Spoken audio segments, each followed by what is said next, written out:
Olá, o tema do nosso treinamento agora vai ser sobre trabalho em altura.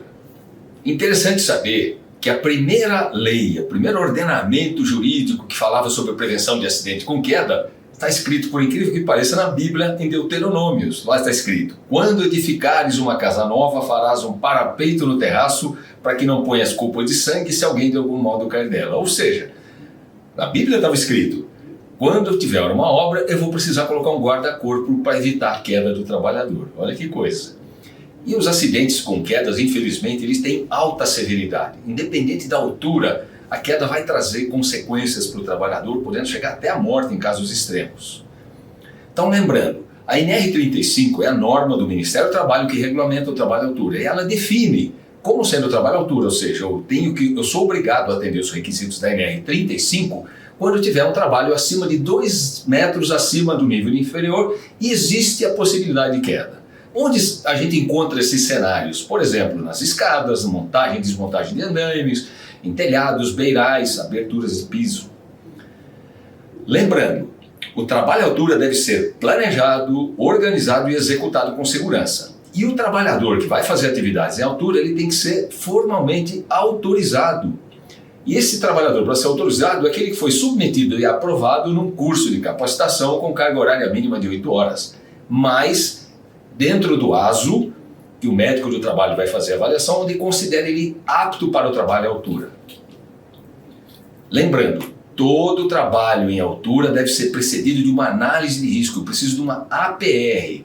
Então, essas informações vão ajudar a eu preencher, programar meu procedimento de trabalho para que eu faça esse trabalho com a maior segurança. O trabalhador, então, quando usar o cinturão de segurança, ele deve estar conectado sempre ao sistema de ancoragem. Ou seja, toda hora que ele vai fazer um trabalho, ele precisa estar conectado.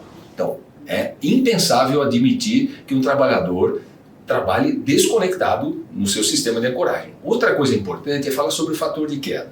O fator de queda, ele representa o seguinte: eu preciso conectar o meu mosquetão, o meu gancho, no lugar mais alto possível. Quanto mais alto ele estiver conectado, menor vai ser a minha distância de queda, menor vai ser o impacto, menor vai ser o risco para o trabalhador.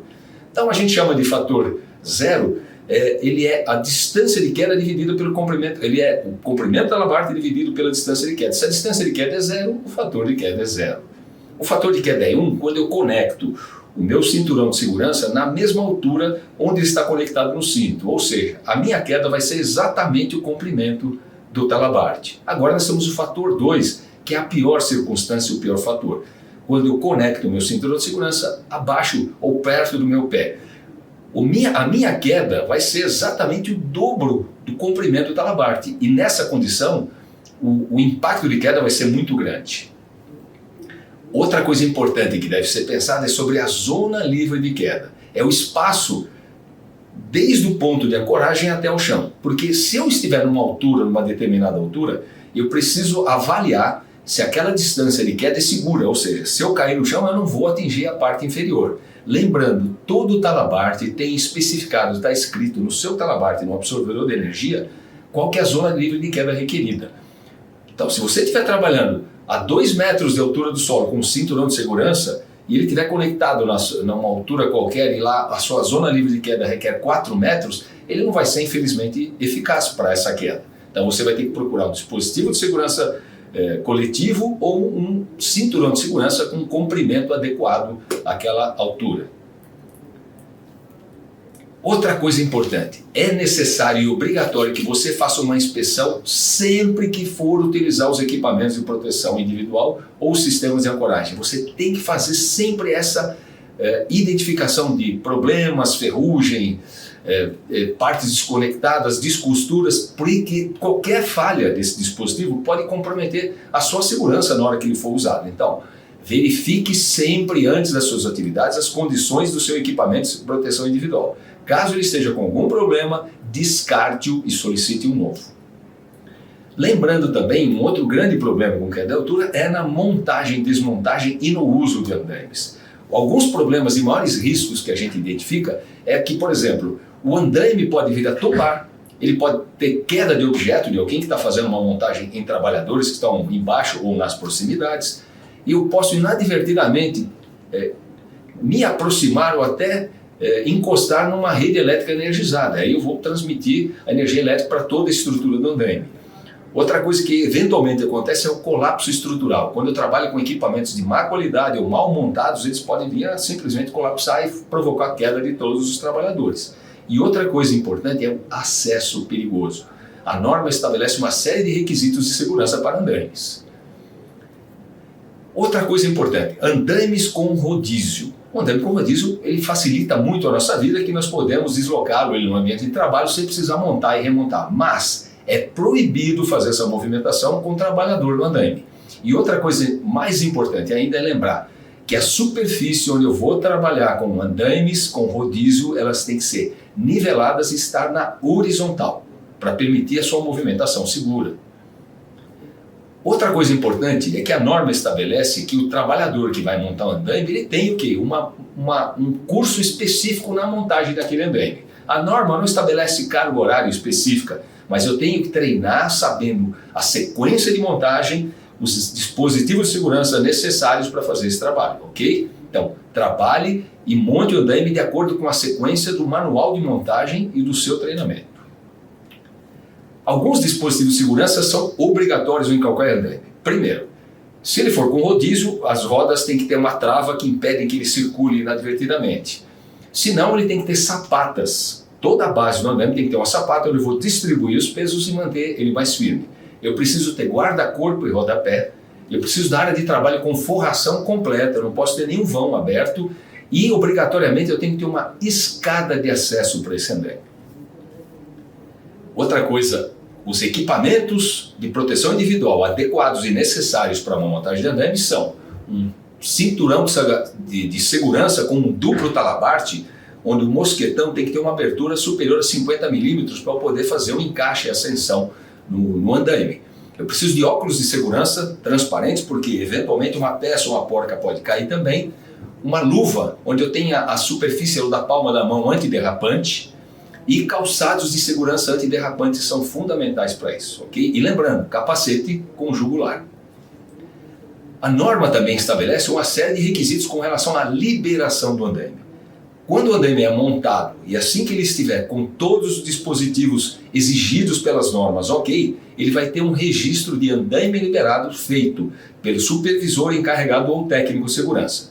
Se não, ele vai ter uma indicação de não liberado. Enquanto ele não for liberado, não vai ser permitido o seu uso. E lembrando, essa liberação vai constar a data e a assinatura do responsável que liberou. Outra coisa bastante importante é que o acidente que pode acontecer no uso ou na montagem e desmontagem do andaime pode ser a queda de peças ou ferramentas. Portanto, é obrigatório que todas as ferramentas sejam amarradas para impedir a sua queda acidental. E com relação às escadas, é outro problema. Muitos acidentes acontecem com a utilização de escadas. Então a gente vai falar da escada, que é a dupla, ou que alguns chamam de cavalete ou de abrir. Essas escadas, lembrando, sempre antes da utilização desses equipamentos, eu preciso verificar a sua estrutura, a sua estabilidade, se as ferragens estão ok, se existem partes danificadas. E lembrar se os degraus também estão firmes e bem fixados. Se a escada não estiver em bom estado, ela não deve ser utilizada. Comunique o fato ao seu supervisor imediato e ele vai procurar a substituição dessa escada. Outra coisa importante, essas escadas de abrir, ela tem, quando abertas, a altura máxima de 6 metros. Portanto, na posição aberta, ela tem que ter dispositivos que não permitam a abertura, dando total segurança para o trabalhador. E outra coisa, nunca utilize a escada até o antepenúltimo degrau. Você vai usar no máximo até o antepenúltimo degrau, onde você fazendo uma atividade, você vai ter a sua cintura apoiada ali no último degrau, dando uma maior estabilidade para o trabalho. Outra coisa também muito importante é a utilização de equipamentos e plataformas de trabalho. A PTA, assim chamada, ela passa a se chamar agora de PENT, Plataforma Elevatória Móvel de Trabalho. E é uma ferramenta, é um equipamento muito importante para a gente fazer acesso à altura. Ela facilita a sua vida, ela é um equipamento muito seguro, mas se mal utilizado ele pode trazer uma série de inconvenientes. Lembrando, eu tenho que atender os requisitos que estão na NR18 e da NBR ABNT 16776. E o que ela diz nessa norma? Ela diz que todo operador que vai trabalhar com uma pente tem que ter um treinamento inicial com uma carga horária mínima de 4 horas. E a cada 2 anos eu tenho que fazer o treinamento periódico também com 4 horas. Mas lembrando, o trabalhador ele tem que estar capacitado e treinado no modelo daquela plataforma que vai ser utilizada ou uma similar. Lembrando, como vai ser feita essa capacitação, esse treinamento? O conteúdo programático estabelecido pelo fabricante, ele vai dizer os requisitos, atendendo requisitos de norma, vai abordar os princípios básicos de segurança, inspeção e operação com o equipamento a ser utilizado e com relação ao ambiente. E assim você vai ter um certificado que o autoriza a operar esse equipamento. Lembrando, quais são os requisitos básicos para quem trabalha à altura?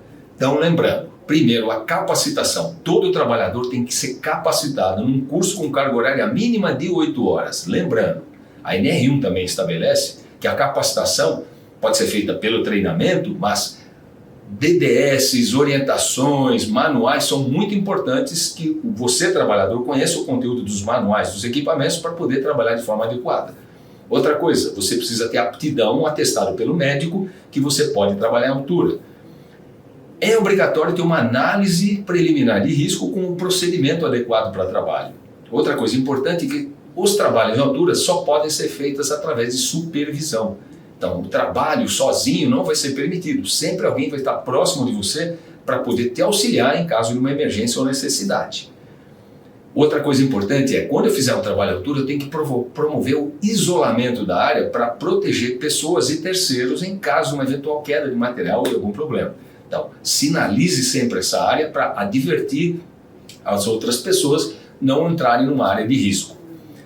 As medidas de proteção coletiva são elas, dentro de uma hierarquia, as principais, as desejáveis, como guarda-corpo, sistemas de proteção, e evitar o trabalho à altura também é uma boa medida quando eu consigo usar varas telescópicas para fazer acesso a uma área de altura que não seja necessidade da minha presença. Outra coisa importante, os EPIs, eles têm que estar verificados, avaliados, sempre antes de qualquer atividade.